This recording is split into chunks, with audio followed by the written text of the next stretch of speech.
January 19th, 2090.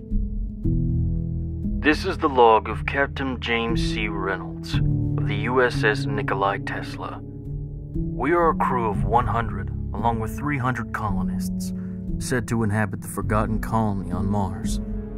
As for the matter of prosperity, Mars was abandoned in 2087 to focus on World War V, which tragically just came to a nuclear conclusion. As we fly from Earth, we saw the mushroom clouds dotting the once beautiful, sustaining planet. It is sad to know that everything that has existed for mankind is now obliterated due to the rampaging, brain-devouring fungi that we have called the Brain Eater. It would quickly cause people to go insane before it finally devoured your brain enough to render you lifeless. But then you awaken with your human cognition, and the fungus has completely taken over your body. We were forced to use this spacecraft from the 2020s for the mission, as everything else has been scrapped, repurposed, or just destroyed by the countless barrages of bombs over the last few years. This scrap heap was found in an old forgotten hangar in Texas and was transported in total secret to the new Cape Canaveral near Corpus Christi. It was our only hope, the only vessel capable of getting us to Mars. The survivors on Mars have been able to become self-sufficient and have succeeded in growing more than enough crops to survive. The crew, colonists, and I have been sent off on a secret mission by the last US president to ensure that we will continue the human race on Mars. With us is a large amount of fertilizer, seeds, several forms of animal life, and a massive hard drive filled with several petabytes of information to continue the history, science, and mathematics of humans. Today, we had a successful takeoff from Earth, with no prior test launch and very little, very quick preparation. There wasn't much choice. If Mexico or Canada caught wind of our attempt, they were liable to throw a volley of missiles on our site. Thankfully, we had a skilled crew who could get us off the ground without exploding into a cloud of metal and body parts. And we were also thankful that no one shot us down in the process. If all goes well, we are set to arrive on Mars in approximately 300 days.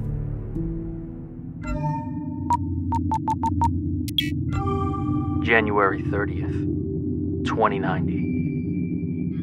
2 days ago, there were reports of noises coming from the storage compartments.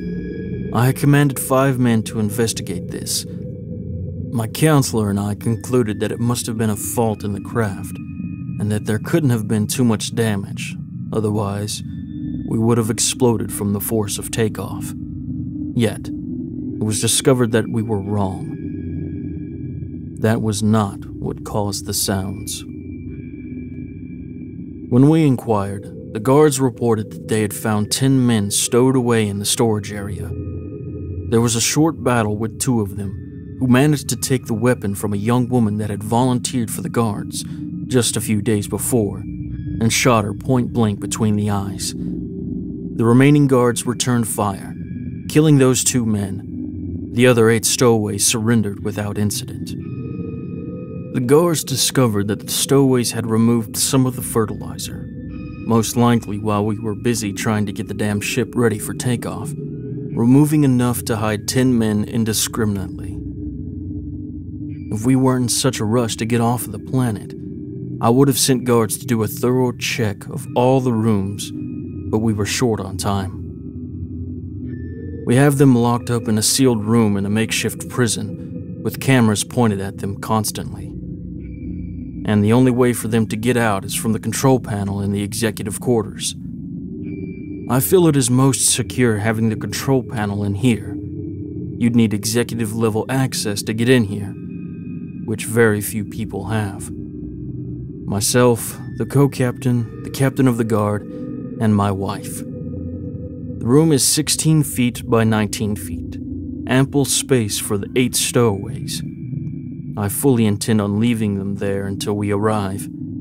We will treat them as prisoners until then.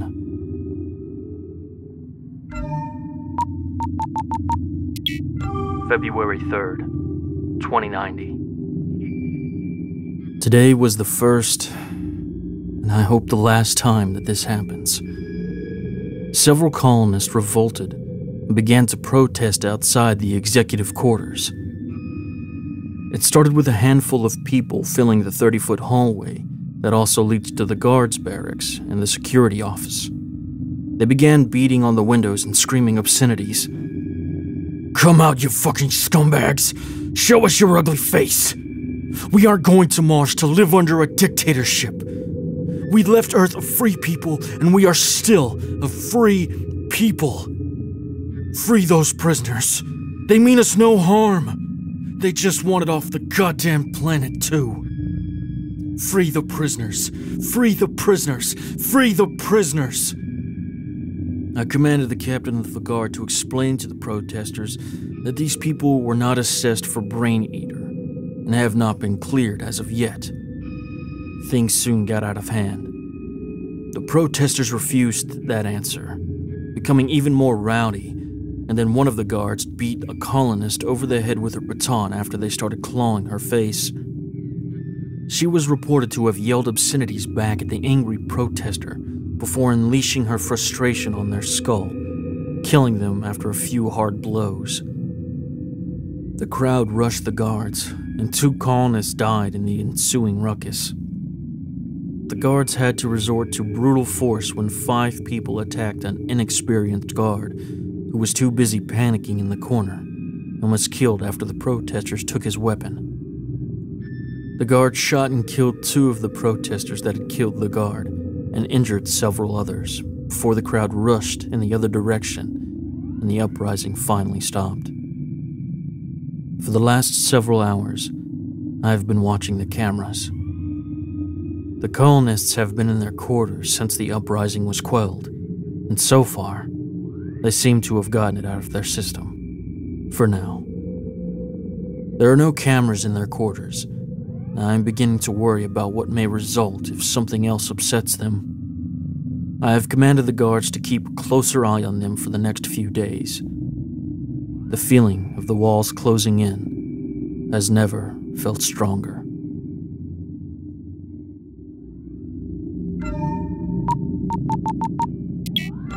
February 4th, 2090. As I enter this log, I am in utter fear for the lives of everyone aboard this ship. One of the doctors who was doing a routine examination of one of the guards' corpses from the stowaway incident noticed that they had a strange mutation. It didn't take long for the doctor to realize what it was. "It's the fungus, the brain eater. It's on the ship," the doctor said as he burst into my office in an absolute panic. "Calm down, Dr. Marion. Are you sure?" "Do I look sure?" he replied, frantically screaming. I looked into the crazed man's eyes and only saw the harsh truth in them. "Which body was it, doctor?" "The guard that died. Sheila McDougal. I tried to trace the contamination, and she was fine when the other doctors and I checked everyone on the ship after takeoff. It had to have been transmitted on the ship. Wasn't she one of the guards that captured the stowaways?" "Yes, but none of them showed signs of infection." "Come, look at the camera then. Come see for yourself. She is walking around there now. 12 hours ago, she was dead as a rock, but now she's walking around. You saw her when they brought her back." One of my personal guards had already switched the camera on by the time we had turned to face the wall of screens. On it, we could see the woman pacing around helplessly, as if she weren't sure what to do or where to go. Her once beautiful, blonde hair was now a tangled mess from the dried blood that bathed her head after the incident. Through the mic, you could pick up a gurgling growl coming from her mouth. A few seconds later, her head darts toward the camera in a sudden moment of clarity. I remember that she had these pretty dark green eyes before, but now they were bright yellow and piercing a hole through us, gazing madly, resembling more of a starving animal than a human. We will come for you. The dead woman growled at us. There is no hope, Captain. She said, now laughing deeply. You will become us. All of you will. There. Do you believe me now? Yes, I admitted. But what happened to the 2 stowaways that were killed during the row? I was upset when I found this out, but the gods disposed of them through an injection bay without consulting any of us first. None of them had mentioned checking the dead men for the signs either. But I will say, they were most definitely ejected as well.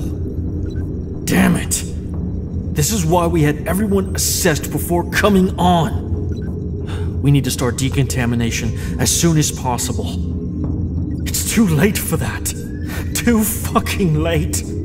We should have checked every nook and cranny thoroughly before takeoff. We should have done a lot of things before takeoff. We didn't have time. That goddamn war. That goddamn world.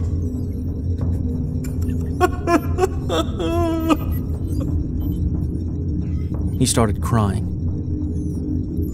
But now we are doomed. We won't make it to Mars. We won't make it. We won't make it. We won't make it. We won't make it. We won't make it.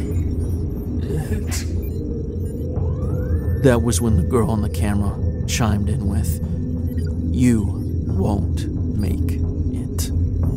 And the doctor changed his to that as well. They were in harmony, taunting us with what they said would be our fate. Both smiling from ear to ear, drool cascading down their slack maws as they continued to mock me and my people for fleeing the infested planet. They both continued to repeat the last phrase over and over and over again, sending me into a panic of my own. It was the Brain Eater, and it was on this ship. I had to do something fast. I noticed then that the strange coloring of the doctor's lips was lipstick. It clicked then. She had given him the kiss of death and infected him. Even an experienced war doctor wasn't able to control their animal instincts, I suppose. After removing my sidearm and shooting the doctor point blank between the eyes, I ordered one of the guards to dump the corpse out of an injection bay, and to also do the same with the girl. I watched on camera as the guards entered her room. Her head exploded like a rotten tomato. The last image permanently frozen in my mind of the doctor is of those vicious yellow eyes that were locked onto mine, and that drooling mouth of his wide open, baring his teeth in a way of a starving beast. He was in the final stages before death. I watched on camera as the doctor's headless corpse floated through space. We had spent years together fighting in the 5th World War and had grown close. I respected the man greatly, and this tore my heart out. In my quarters, I cried for his loss. I cried for the man I had known so well, and had been so close to. Cried for the man that had saved my life after a bullet struck my leg and I nearly bled out. He worked tirelessly to save me. A stranger then. My gratitude will never end. I will miss him. I also mourn for Sheila and her family. Her mother and father are on board. Sheila was just 23 years old. She was studying to be a botanist on Mars. Sheila had a long life and career ahead of her and was now ended because of this disease. I wish we could have prevented this.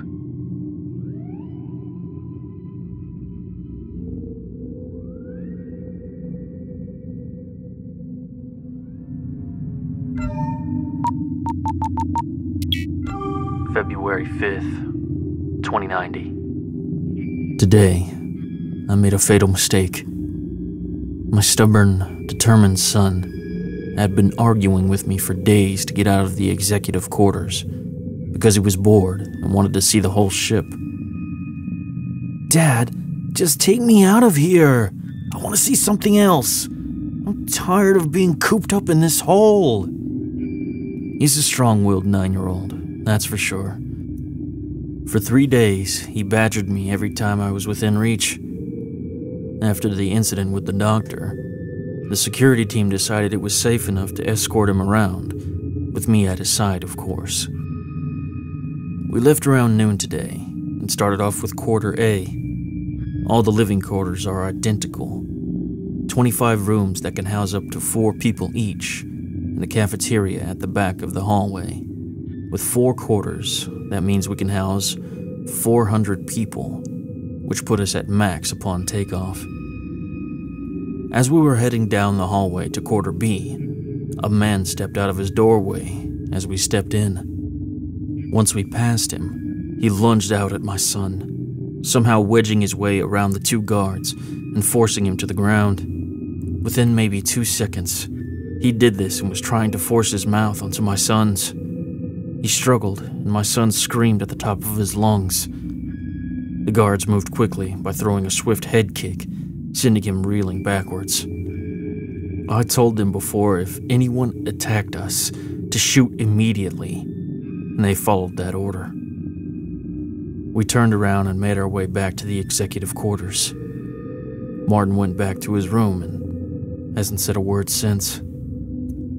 I attempted to check on him, but he didn't respond.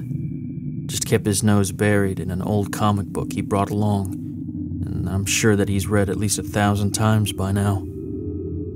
I hope this doesn't scar him for life. Your first encounter with death is never easy. February 6th, 2090. Over the course of the night, all hell has broken loose on this ship. It started at 3 a.m. when one of the guards did his twice-hourly check on the prisoners. They were gone. The captain of the guard and I pulled the video recording, but someone disconnected the camera around the time this happened. It wasn't clear who had done it.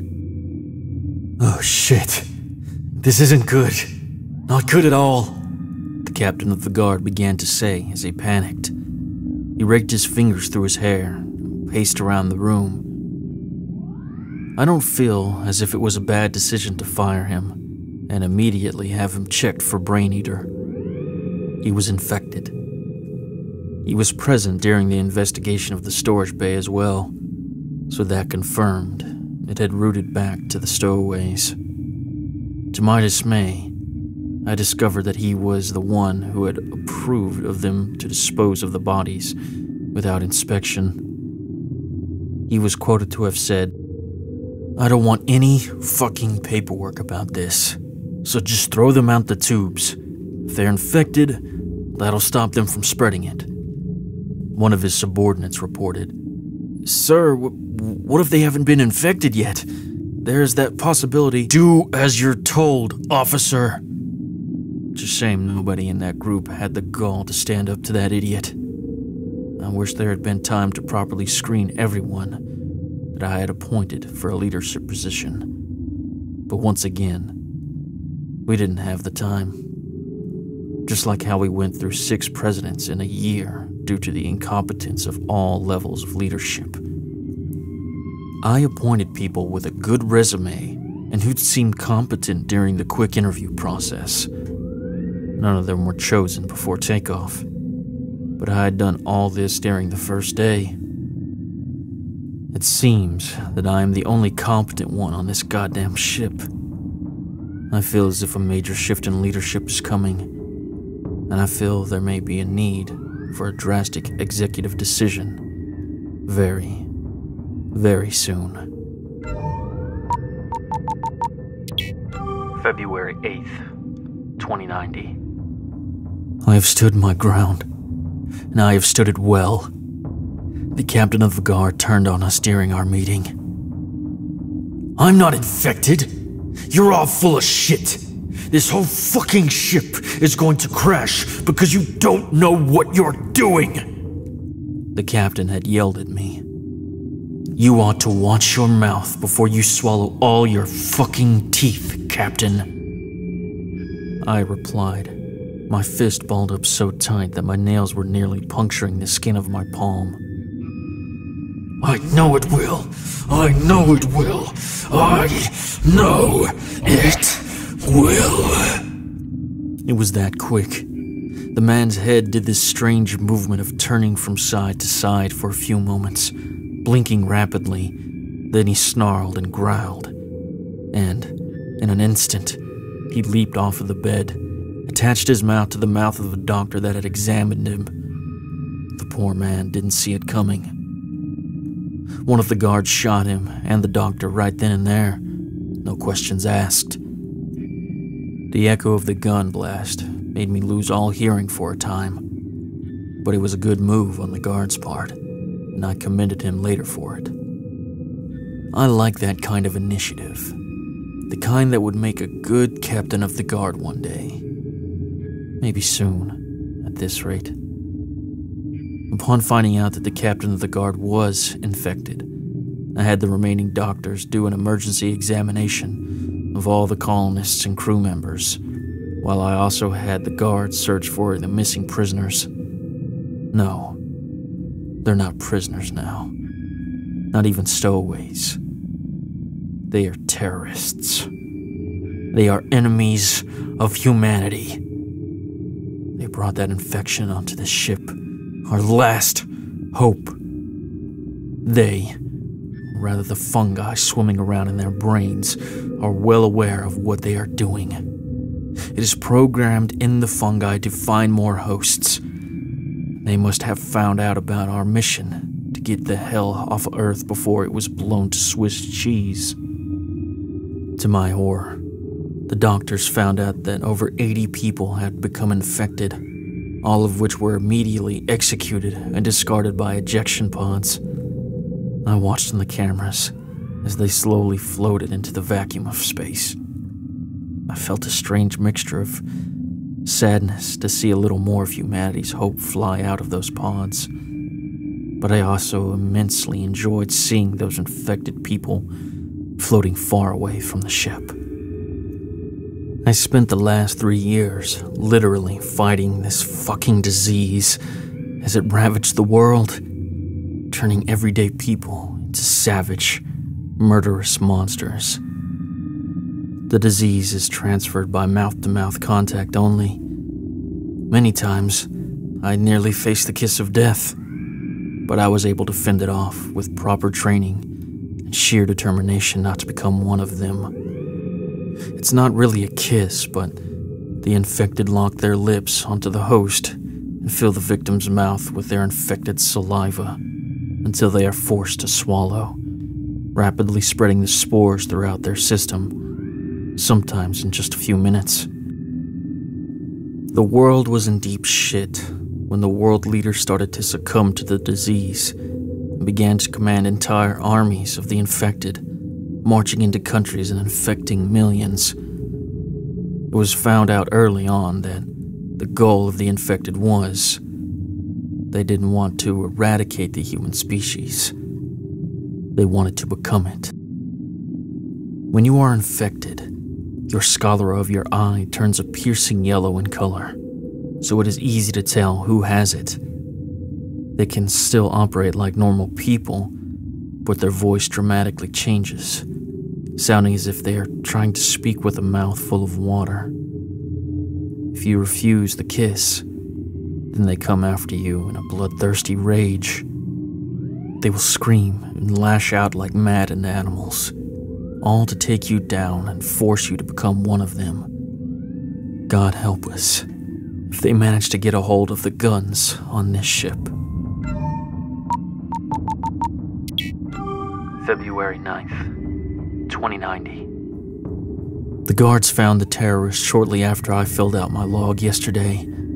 They were found blended in among the colonists. Since we have no captain of the guard, I assumed that role as well for the time being. Commanded the guards to immediately execute them upon discovery and disposal of their bodies. They did as commanded without hesitation. The people became outraged again, starting another uprising. These guards were easily overpowered and had their weapons taken from their hands and were murdered by the rampaging crowd. All hell had broken loose once again. As of today, we no longer have doctors. They have all become infected and are floating around the space between Earth and Mars, along with roughly 100 others they were able to identify before it was too late. We now estimate that over 50% of the remaining colonists and crew have been infected. I ordered the remaining guards to forcibly separate the non-infected from the infected, but that resulted in another uprising. We lost 12 more guards in the process, leaving us with 10 for the remaining 200 people, including my own 5 personal guard. I can't give up my guards because there would be no one left to captain the ship. We were able to convince most of the non-infected to come to the clean bay without much fuss after that. We have treated everyone with a new vaccine that was being evaluated on Earth, which had to be administered by the guards, and we are hopeful that there will be no new cases. The infected are banging on the sealed entryway now. They are calling out for family and friends to come to them, to coax them out. But I have guards constantly posted on that door, guns loaded and ready to fire on command. There are simply too many for the guards to exterminate now. I'm still in my executive quarters, secured from all this mess. We are still on course, and I will survive this until we reach Mars. Only 280 days left to go. February 10th, 2090. I stated previously that all hell had broken loose, but I had no idea what else was in store. Yesterday was truly the day that all hell broke loose. It only got worse over the course of the night. Quite a lot of the ones we had thought were clean were infected. It started with a few of them trying to kiss some of the clean people, which escalated into violent attacks. Some had their eyes clawed out, others had their throats bitten out. The few remaining guards didn't hesitate to open fire. The survivors panicked and, with nowhere to go, they rushed the guards, trying to get to the only entrance and exit that the guards were ordered to block. The remaining outside guards were easily overwhelmed and are now part of the ranks of the infected. Now, they're armed, infected among us. God help us all. I have activated the locks on the executive level door, effectively sealing myself, my 5 guards inside, and my family in here also. But I soon found out I was wrong. It was my fault. I overlooked them, and I let them join those bastards. My own carelessness caused me to lose my precious family. There are hundreds of the infected crammed into this tight space of the hallway leading to my quarters. They have all been standing completely still, staring at the doors. their mouths drooping in a sloppy grin, and those eyes, those malevolent, hungry yellow eyes, just staring at the thick layer of glass that separates me from becoming one of them. They have no way of getting in, so they just bang on the door occasionally, while they all just chant, "Let us in, Captain." Over and over and over and over and over and over and over. In a chorus of 100 voices, they repeat it. The words are burrowing into every nerve, down to the marrow of my bones. I don't know how much longer I can take it. One of my guards looked at me with fear covering his face and a mask of petrified terror. "They're coming after you, Captain. Not us, but you. It's you they want. It's me they want because I know how to fly the ship. They want my brain. Then why not give them what they want?" said another guard. "Can't you see that we're doomed? There's no hope." They both proceeded to grab me by my arms and muscle me out the door while the other three looked on with approval. The chanting stopped. I turned and looked at the crowd gathered outside my door, the sea of yellow eyes just staring back at me vacantly. That was when I saw them. My wife, son were among the group, standing at the very front of the crowd. I screamed and cried. I had somehow been so concerned with my own well-being that I failed to notice that my own family was not with me. That they were out there in all the chaos. My poor Martin. He had been so disturbed by what happened in Quarter B that he hasn't spoken in days. And my beautiful wife, Rena. Those big blue eyes, now forever tarnished with that ugly yellow. The guards changed their minds last moment after I shook myself free, and they willingly walked through the sealed doors to join the infected. I was baffled and appalled. I deserve this. I am now alone. Earlier, I sent an alert to the people of Mars. Now, I send these message logs to let you all know how close you came to total annihilation. How close you came to being one of them. As I type this last message, I am changing the course of the ship. The ship will now fly directly at Earth's moon and hopefully explode into a million pieces on the gray, monochrome soil. Let it be known that I did everything to the best of my ability to save humanity. I hope that my sacrifice will be forever remembered. February 11th, 2090. You have nothing to fear. We are one. We will not hurt you if you comply with our simplest request. There is no reason to fear us. What is wrong with never dying? Never getting sick? Never feeling those annoying human emotions? We are not separate from you, but we are you. Think of us as humans, evolved. It is the next logical step for human evolution, is it not? If you were wondering, it was easy getting in. The captain ruined his last chance of safety. We were able to pry open the door and convert him in seconds.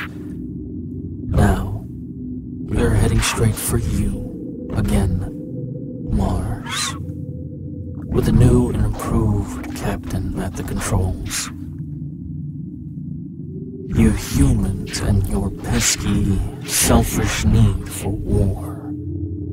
It was your downfall. But like the old captain was too concerned with himself and failed to notice that we converted his wife and son. Now, I am reunited with my family once again. Now do you see how flawed you humans are? When the spore was discovered by you humans, it was your lust for money and war that we thrived upon. We have yet to find another species of creature that wages war for peace. We are coming. It is only a matter of time before we land amongst your people, and we will spread like wildfire. We will devour your minds, and we will take what we want the most.